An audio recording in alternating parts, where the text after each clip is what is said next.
무고한 19세 소녀가 산채로 불에 타 죽는 것을 본 사람들이 눈물을 흘렸다고 기록되어 있습니다. 심지어 그녀를 처형한 영국 병사들조차 말이죠. 하지만 더욱 놀라운 건 이 소녀가 죽기 전 겨우 2년 만에 100년간 지속된 전쟁의 판도를 완전히 뒤바꿔 놓았다는 사실입니다. 어떻게 이런 일이 가능했을까요? 이제 잔 다르크라는 이름으로 역사에 기록된 한 농부 소녀의 이야기를 시작해 보겠습니다.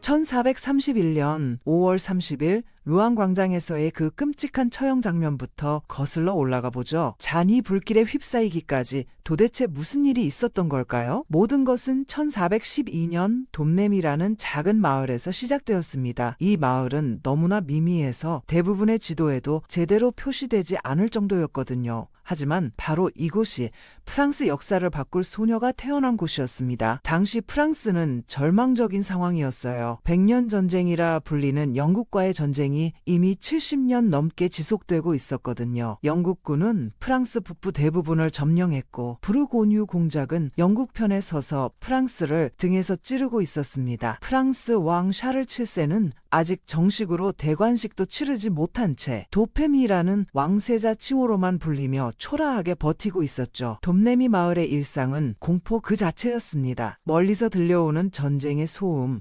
언제 영국 기병대가 마을을 습격할지 모른다는 불안감이 주민들을 짓눌렀어요. 교회 종소리조차 더 이상 평화로운 기도 시간을 알리는 게 아니라 적의 접근을 경고하는 신호였거든요. 이런 절망적인 환경에서 자란 잔은 아버지 자크와 어머니 이사벨 밑에서 평범한 농가의 딸로 살아가고 있었습니다. 그런데 1425년 잔이 13세가 되던 해에 모든 것이 바뀌었습니다. 여름날 정원에서 일하던 잔 앞에 갑작스럽게 천상의 존재들이 나타났다고 그녀는 훗날 증언했어요. 대천사 미카엘, 성녀 마르가리타, 성녀 카타리나가 찬란한 빛에 둘러싸여 나타나 그녀에게 신성한 사명을 부여했다는 것이죠. 그들의 메시지는 단순하면서도 충격적이었습니다. 영국군을 프랑스에서 몰아내고 도팽을 진정한 왕으로 즉위시키라는 것이었거든요. 하지만 이런 이야기를 누가 믿어주겠습니까? 글자도 모르는 시골 농부 딸이 갑자기 하늘의 계시를 받았다고 주장하는 걸 말이에요. 가족들은 잔이 정신적 문제를 겪고 있다고 생각했고 마을 사람들은 그녀를 마녀라고 의심하기 시작했습니다. 하지만 잔은 포기하지 않았어요. 천상의 목소리들이 계속해서 그녀에게 나타나 사명을 상기시켰기 때문이죠. 몇 년 동안 잔은 이 비밀스러운 계시와 함께 살아가면서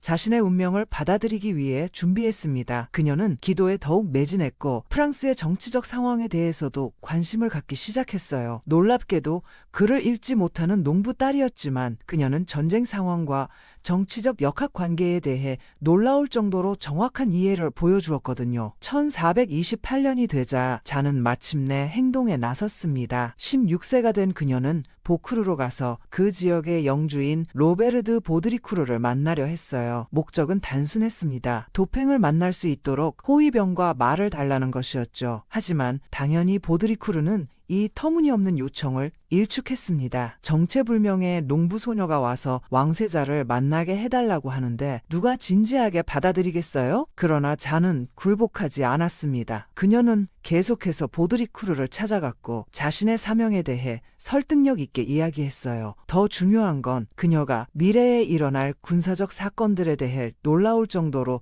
정확한 예언을 했다는 점입니다. 특히 해링 전투에서 프랑스군이 참패할 것이라는 그녀의 예언이 정확히 들어맞자 보드리쿠르의 태도가 완전히 바뀌었어요. 1429년 2월 드디어 보드리쿠르는 잔에게 소규모 호위대와 말을 제공했습니다. 17세가 된 잔은 남자 복장으로 변장하고 적의 영토를 가로질러 신혼까지 가는 위험천만한 여행을 시작했어요. 11일간의 여행 동안 그들은 영국군과 부르고뉴군의 순찰대를 피해 야밤에 이동해야 했고 한 번의 실수라도 하면 모두 죽음을 면할 수 없는 상황이었죠. 신홍에 도착한 잔은 곧바로 도팽의 궁정에서 시험을 받아야 했습니다. 궁정의 신하들은 그녀를 시험하기 위해 도팽을 다른 사람으로 변장시키고 가짜 도팽을 왕좌에 앉혀두었어요. 하지만 잔은 군중 속에서 진짜 도팽을 단번에 알아보았고 그에게 다가가 아무도 모르는 비밀스러운 이야기를 털어놓았습니다. 이 순간이 바로 잔의 진정한 시험이 시작된 때였죠. 하지만 도팽과 그의 신하들은 여전히 의심스러워했어요. 한 농부 소녀의 말을 믿고 군대를 맡길 수는 없는 노릇이었거든요. 그래서 그들은 잔을 푸아티에로 보내 신학자들과 성직자들의 신문을 받게 했습니다. 몇 주 동안 계속된 이 신문에서 잔은 놀라운 지혜와 신앙심을 보여주었어요. 그를 잊지 못하는 시골 소녀가 박학한 신학자들의 교묘한 질문들을 막힘없이 답변해 나가는 모습은 모든 사람을 놀라게 했죠. 마침내 1429년 4월 잔은 공식적으로 군대를 이끌 수 있는 권한을 부여받았습니다. 그녀에게는 특별히 제작된 흰색 갑옷과 깃발이 주어졌고 수천 명의 병사들이 그녀의 지휘하에 들어갔어요. 목표는 분명했습니다. 영국군에 포위되어 절체절명의 위기에 처한 오르레앙을 구출하는 것이었죠. 오르레앙 포위전은 잔의 군사적 천재성을 보여준 첫 번째 무대였습니다. 그녀는 전통적인 군사 전략을 무시하고 과감한 공격을 감행했어요. 놀랍게도 이 전략이 완벽하게 성공했고 단 4일 만에 6개월 동안 지속되던 포위망이 완전히 뚫렸습니다. 이 승리는 프랑스 전역에 충격파를 일으켰어요. 수십 년간 연패를 거듭하던 프랑스군이 드디어 영국군을 상대로 결정적인 승리를 거둔 것이었거든요. 오르레앙의 승리 이후 잔의 명성은 하늘을 찔렀습니다. 사람들은 그녀를 오르레앙의 처녀라고 불렀고 어디를 가든 환호하는 군중들이 그녀를 맞이했어요. 하지만 잔은 여기서 만족하지 않았습니다. 그녀의 진정한 목표는 도팽을 정식 국왕으로 즉위시키는 것이었기 때문이죠. 이를 위해서는 프랑스 왕들의 전통적인 대관식 장소인 랭스까지 진군해야 했습니다. 랭스로 가는 길은 순탄하지 않았어요. 여러 도시들이 영국군의 손에 있었고 각각을 하나씩 탈환해야 했거든요. 하지만 잔이 이끄는 프랑스군은 연전연승을 거두었습니다. 자르고, 모른, 쉬르, 루아르, 보장시 등의 도시들이 차례로 프랑스군의 손에 떨어졌고 마침내 1429년 10월 17일 랭스 대성당에서 샤를 7세의 대관식이 거행될 수 있었어요. 대관식 현장에서 잔은 새로 즉위한 국왕 옆에 서서 자신의 깃발을 들고 있었습니다. 겨우 17세의 농부 소녀가 프랑스 왕국의 운명을 바꾸어 놓은 역사적 순간이었죠. 하지만 이 영광의 순간이 동시에 그녀의 몰락이 시작되는 때이기도 했어요. 천상의 목소리들이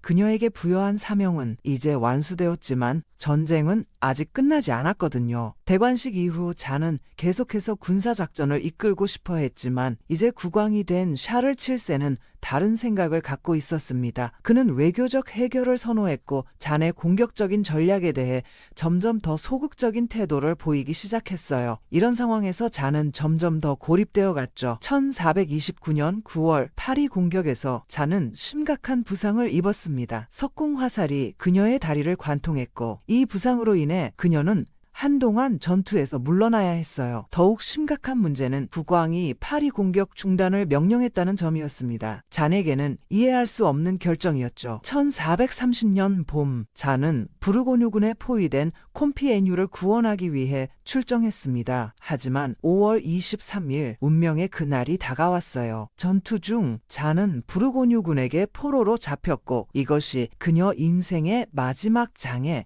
시작이었습니다. 부르고뉴 공작 필리프 선량공은 잠을 영국군에게 넘겨주기로 결정했고 영국군은 거액의 몸값을 지불하고 그녀를 인수했어요. 포로가 된 잔에게 가장 충격적인 건 자신이 목숨을 바쳐 왕위에 올려준 샤를 7세가 그녀를 구하기 위한 어떤 노력도 하지 않는다는 사실이었습니다. 몸값을 지불하거나 포로 교환을 시도하는 건 당시로서는 일반적인 관례였는데 프랑스 궁정은 완전히 침묵을 지켰어요. 이는 잔에게 깊은 배신감을 안겨주었죠. 영국군은 잔을 루앙으로 이송했고 그곳에서 그녀에 대한 종교 재판이 시작되었습니다. 하지만 이 재판은 처음부터 정치적 목적을 가진 가짜 재판이었어요. 영국군과 그들의 협력자들은 잔을 마녀나 이단자로 몰아 처형함으로써 그녀의 승리들을 악마의 힘으로 돌리려 했던 거죠. 만약 잔이 마녀라면 그녀가 왕위에 올린 샤를 7세의 정통성도 의심받을 수 있었거든요. 재판을 주도한 인물은 보배 주교 피에르 코숑이었습니다. 그는 영국군의 협력자로서 잔을 유죄로 몰기 위해 온갖 수단을 동원했어요. 재판은 공정하지 못했고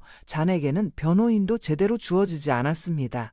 하지만 놀랍게도 19세의 잔은 박학한 신학자들을 상대로 놀라운 논리력과 신앙심을 보여주었어요. 재판관들이 가장 문제 삼은 건 잔의 남장이었습니다. 당시 교회법에 따르면 여성이 남성 복장을 하는 건 죄악이었거든요. 하지만 잔은 자신이 남장을 한 이유가 실용적인 것이라고 설명했어요. 군대에서 남성들과 함께 생활하면서 자신을 보호하기 위한 수단이었다는 거죠. 몇 달간의 재판 과정에서 잔은 점점 지쳐갔습니다. 끝없는 신문과 위협 그리고 열악한 감옥 생활이 그녀의 체력과 정신력을 갉아먹었어요. 1431년 5월 24일 재판관들은 잔을 루앙의 묘지로 끌고 가서 즉시 화형에 처하겠다고 위협했습니다. 죽음의 공포에 사로잡힌 잔은 결국 자신의 죄를 인정한다는 서류에 서명하고 말았어요. 하지만 이 굴복은 오래가지 못했습니다. 자신의 신념을 배신했다는 죄책감과 영적 공허감에 시달린 잔은